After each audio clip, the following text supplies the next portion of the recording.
Hey guys, what's up? So today I have a really quick video for you guys, a top tweets video. So I'm going to show you guys the top short tweets for iOS 11, 12, 13, and 14, up to 14.8, all these to work on. So the first tweet is called Pocket Translator. It's a super lightweight translator. So this supports iOS 14 to 15 as a control center module to control center, which when tapped presents a translator of your choice. For example, Google, DeepL, etc. I prefer Google. But like the last tweet, guys, with Pocket Translator, it's really handy if you do speak to someone who speaks a different language than you. And this tweet is called Weather LS. It's a weather lock screen, supports iOS 14 to 15. It shows you the current weather conditions and temperature on the lock screen. This tweet is called Recents and quickly access your recent apps. So it supports iOS 14 to 15. Adds an icon to the home screen and gives you a preview of your 4 recently used apps. You can also open the icon to expand into a full screen app drawer, similar to that of iPadOS.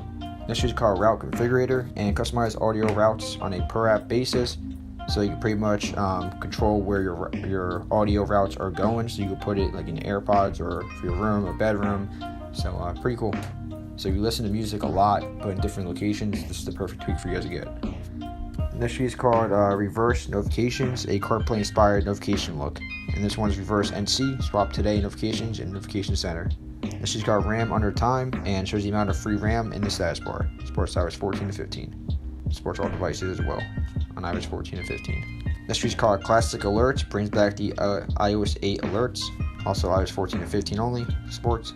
Next is called Folders, 4x4 folders. Supports iOS 14 to 15. Makes your folders bigger by increasing the iOS standard 3x3 layout to an improved 4x4 layout for your folders.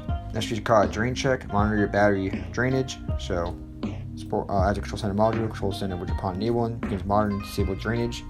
After you disable it, you get the results. So you turn on, and then when you turn it off, it tells you how much your battery is either gained or lost. This is called Enable Battery Percent. It shows the battery percent in the status bar. And last tweak is called WA Quick Chat. And swipe up to open a new chat for unsaved phone numbers for WhatsApp. And this one, WA Quote, enables quote features in the WhatsApp, whereas WhatsApp version 2.12.17 or above. But you guys, thanks so much for watching. Catch you next one. Like, comment, subscribe, and peace.